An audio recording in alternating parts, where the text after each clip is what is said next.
40% of self-made millionaires are dyslexic, and 35% of the U.S. entrepreneurs are dyslexic. Dyslexia is a trait of genius, and you might be sitting next to a dyslexic person right now. I'm Dr. Marian Cintron. I've been an educator for 25 years and a classroom teacher for 10. And I'm going to share with you how we unlock the genius mind of the dyslexic child. First of all, I want to share with you how I became a dyslexia specialist. Education is my third career. I graduated from UC Santa Barbara. Oh, you know what? First, I'm going to share my PowerPoint and go to slideshow.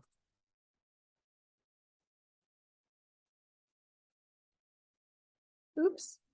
Okay. So education is my third career. I graduated from UC Santa Barbara in 1979 with an English degree, and I planned to be a retail buyer. I loved shoes. I was in the shoe department and then in the China and Crystal. And then I changed to the technical field, General Dynamics, ITT Barton, and that's where I met my husband, Will, for now 33 years.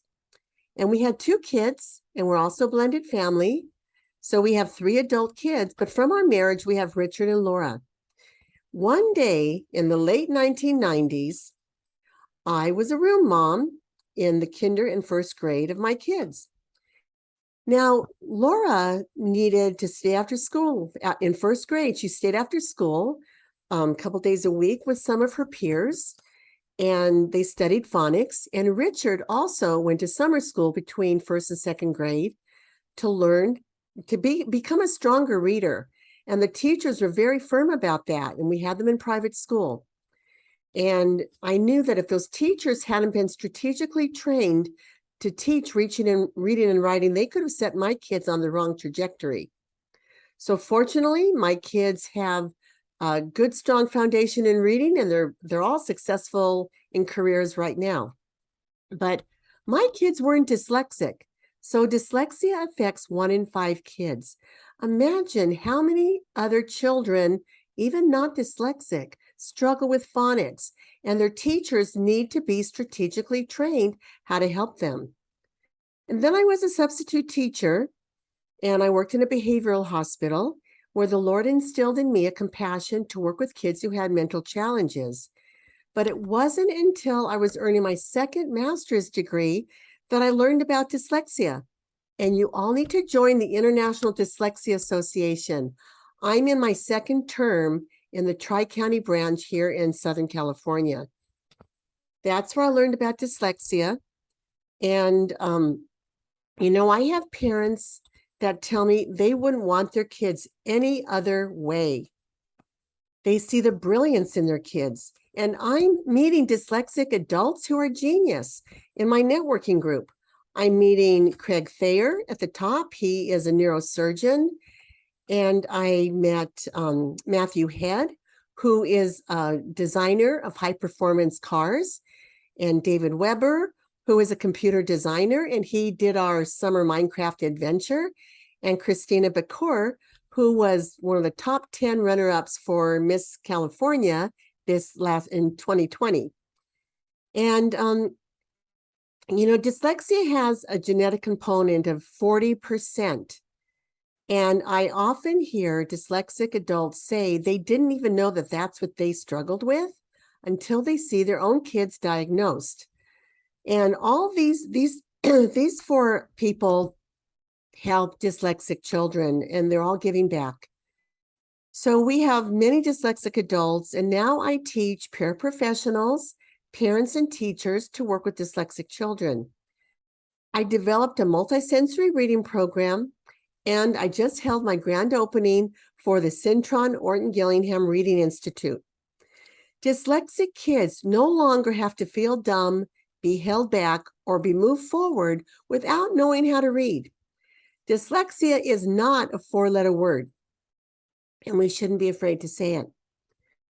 I was so sad witnessing kids fail at school and seeing homes turn into battlefields over the most empowering thing like reading, because a dyslexic child struggles with reading. And I know many dyslexic people are gifted. I believe if the environment will embrace reading, it opens up a world of opportunity and brings peace to the home. So the problem is, we were born with the ability to learn apprenticeship style. And then with the Industrial Revolution came the new economy and the creation of a printing press. We lost 20% of our people, our dyslexic people. From the 1760s to the 1840s, suddenly these creatives wore a shroud of shame. The structure of a typical classroom is not created for the dyslexic child who needs to move, ask a lot of questions, and have the freedom to create.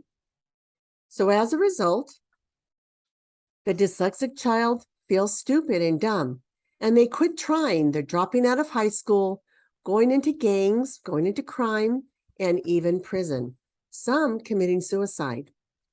2/3 of the kids who fail to reach grade level reading by 4th grade rarely catch up. They're at risk of dropping out of high school and going to prison. 35% of our high school dropouts are dyslexic. Illiteracy in our prisons hit 65.9%, and the illiteracy of the juveniles in our juvenile court system, 88%. And it doesn't have to be that way. I'm going to share with you what exactly has to be done to help these brilliant kids. I want you to consider 4 things. Do you have passion? Do you have time? Do you have knowledge and resources? Passion. We are called to help this generation of kids. The National Association of Education Performance gives us a report card annually. And in spite of Assembly Bill 1369, signed in 2015, our report card continues to drop. 4th graders have dropped 1 point, and 8th graders have dropped 3 points. In 2018, when I left the public schools, we weren't even talking about dyslexia, and the mandate said it needed to be addressed by the end of 2017. So the National Association of Educational Performance considers proficient to be a C-. So let me ask you a question. How many of you recall receiving a C- in a class that was a requirement for whatever credential, whatever degree you were looking at, but you didn't really like that class, but you were so glad you got through it with a C-? I think we've all had those classes. How many of you ever received a C- in a class that had a progression to it, and you needed to pass that class before you took level 2 and level 3? But other people got A's and B's in that class. So because you got a C-, you struggled and you never felt like you could get ahead. Well, that's what's happening to our kids, you guys. 2/3 of our kids are failing to reach proficiency at a C-, and 1/3 of those kids are receiving F's. I have a friend who worked at the Department of Justice, and he told me he knew of a school district back east that looked at the illiteracy rate of 3rd graders to determine how many prisons to build. And we had a homeschool student who didn't know his letter names and sounds going into 2nd grade. He thought his baby sister was smarter than him. He was in our program, and he just completed 3 years with us. So now this student he's a 5th grader. He's reading at a 7th grade level and comprehending at an 8th grade level. Imagine that. So here's a little picture of Cruz. Time. Currently, our California Commission on Teacher Credentialing is working on training our teachers in teaching reading and phonics, following the science of reading, and addressing dyslexia.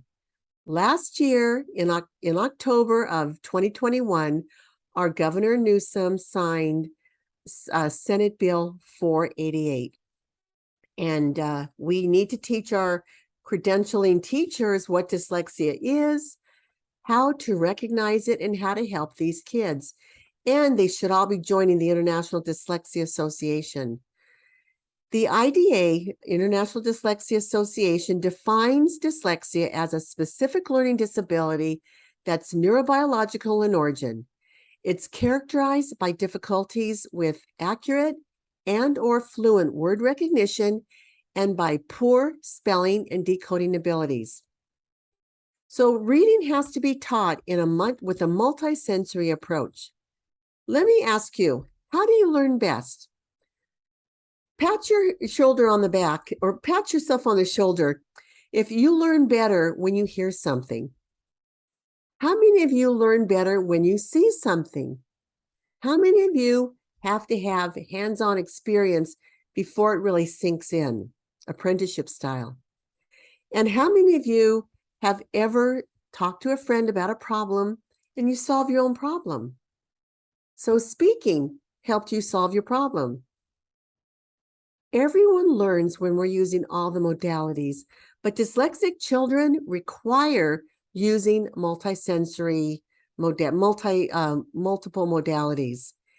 And the curriculum has to be structured, systematic, sequential, cumulative, and emotionally sound. We used to talk about the Orton-Gillingham model. Now we're talking more about the model of the science of reading. So what does dyslexia look like? Kids who struggle with reading will glance and guess at words. They'll want to leave the classroom when it's reading time, and they're not going to raise their hand to volunteer to read. I had a parent tell me that she thought her son had a bladder infection because the teacher said every time it's reading time, he has to go to the bathroom. And I had another parent say that her daughter produced a dyslexia-induced ulcer. So kids get very humiliated when their peers are reading and they're not, when the peers try to help them read. And as they get older, in middle school and high school, if the teachers are helping them spell the words or sound the words out, such humiliation. When dyslexic kids are writing, they're going to add and omit letters and syllables, like here. I have examples of 3 6th graders. They're not going to capitalize their sentences. They're going to forget to punctuate. And when a child has dysgraphia, you won't even be able to read that child's printing. When I've tested kids with dysgraphia, I've asked them, say the letter name as you're writing the spelling word. And then that's how I know they got the word spelled right. Because by looking at it, I wouldn't be able to even recognize it. Jillian Lynn was a 3rd grader when her mom was very concerned and took her to the doctors, and they called her little Wigglebottom because she couldn't read. At the doctor's office, he put Jillian in a large room and he turned on the music and he left. And he said, we'll be right back. Well, when the mom and the doctor looked in the window, Jillian was dancing. And he said, Miss Lynn, there's nothing wrong with your daughter. She just needs to be moving. She's a dancer. So Jillian danced from then on. Her mom enrolled her in dance classes. And at the age of 20, she had the lead role of Sleeping Beauty in the Royal Opera House production. In her 50s, Jillian was approached by the directors of 2 famous musicals to be the lead choreographer. And a lot of you will recognize Cats and Phantom of the Opera. Jillian performed in London and on Broadway. And she just passed away 4 years ago at the age of 92.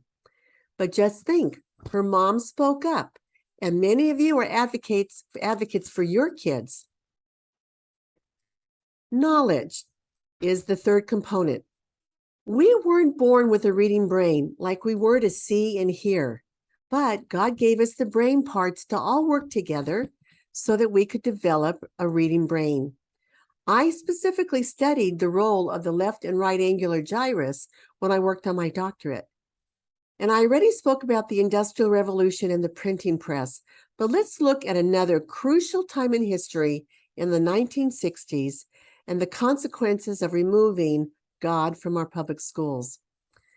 God brought us a neuroscientist called Dr. Roger Sperry.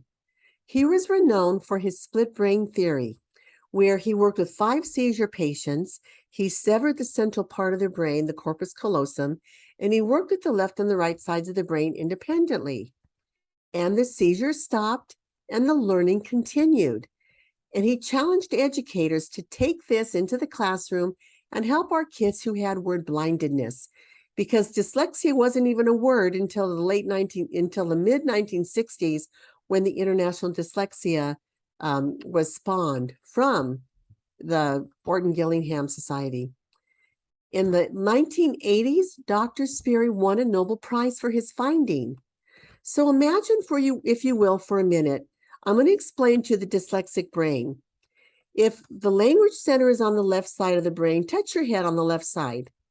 Well, dyslexic people are reading from the right side of their brain. Touch the right side of your brain. The right angular gyrus wants to send the wrong words over. It wants to send calp instead of clap, farm instead of from, was instead of saw. So when kids listen to music like they do in our program, music in the left ear, it's going to cross over to the right side of the brain and give the right angular gyrus a job it likes to do. And then with our app, CDSM, we have spelling words that play in the right ear that are going to cross over to the left angular gyrus and strengthen it like Pilates of the brain. This is a huge breakthrough. I had a neuroscientist tell me, "You have tapped into quantum physics. Why don't schools use this?" he asked. So when you have two inputs simultaneously going in the ears and crossing to opposite sides of the brain, you're bypassing the corpus callosum. And that's what Dr. Sperry severed. So that's why we're seeing 1 to 3 year gains in only 6 weeks. The results are significant. The internal review board required I do my study for 12 weeks. We were seeing the results after 6, but after 12 weeks, this is what we saw. Kids came to me at the 10 to 20 percentile range. They were in return to intervention programs, program improvement. And then after the 12 weeks, the students without the music achieved the 40 percentile range, which is the first yellow highlighted part, which is approaching, into the average intelligence. Those who were in the use the music achieved the 60 percentile range, which is that high average range. And, I recently had a student who worked with me for only 13 hours, and he made a reading level improvement in just 13 hours. So I give the Lord Jesus glory for this breakthrough. And I'm going to be using my reading program with incarcerated adults next year. We've written a grant, and we're pretty excited to be receiving that, helping incarcerated adults. I have a friend named Rook, and when he was in 3rd grade, he was put in the lower reading group. A couple weeks later, he was moved to the lower reading group. And then a few weeks later, he was moved to the lowest reading group. Now, you can imagine what a child's self-esteem looks like when they're getting moved lower and lower. Well, one of the teachers had a bright idea to give him a special test. It was the gifted test, and he shot up to the top of the gifted class. And Rook today has a dynamic impact, helping people with their businesses. He's an amazing artist and entrepreneur. Resources. Research shows that there's 4 areas of strength for dyslexic careers that dyslexic people move into: entrepreneurism, architecture, the arts, and engineering. Now, our schools do a skills inventory in middle school and high school. I've been involved in them, and they're wonderful to help the kids direct in the area they want to go and discover some interest. But dyslexic children really need to have parents look at these areas with them. Now, if kids want to be teachers, they want to be doctors and scientists, and they need careers that require degrees, colleges will give accommodations. We give accommodations in first through 12th, and your child will get an accommodation in college with the right testing. So you need to have an assessment, and lo and behold, I do assessments as well. Just reach out to me. Some kids have been assessed in schools, but colleges are going to require a fresh assessment. And I've talked about those in previous YouTubes where I've interviewed some of the parents who are teachers. So we need to get all kids graduating from high school. We need to build their self-esteem. We need to have them realize their full potential, become critical thinkers, and be contributing citizens to society. Now, I love when kids recognize their talents and gifts come from the Lord Jesus. And here's Tim Tebow giving God praise. And here we have some other popular actors.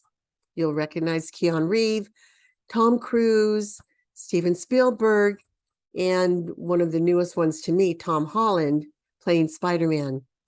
But we need our kids making wise choices. Remember, a child's self-esteem is hit hard with dyslexic students. We need to understand what we're dealing with, and we need to help students today. And it's God's heart for all dyslexic kids to be reading, as well as other kids. So dyslexia is not a 4-letter word. And anyway, that is my presentation. I would love to see prayer brought back into the schools. I'd love to see some Bible stories being taught in our, history. Bible stories are history. The book of Ruth, the book of Moses. The story of Moses. The Good Samaritan is a story that kids need to learn about. The story of King Joseph, or Joseph and King David.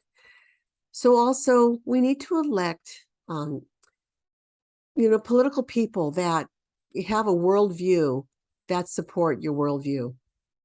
And anyway, we are a nonprofit organization, and if what I have shared has inspired you, please come to our website and consider making a donation. And I thank you, and I'm going to continue to put these YouTubes out weekly. I hope this one gets through. Bye-bye now.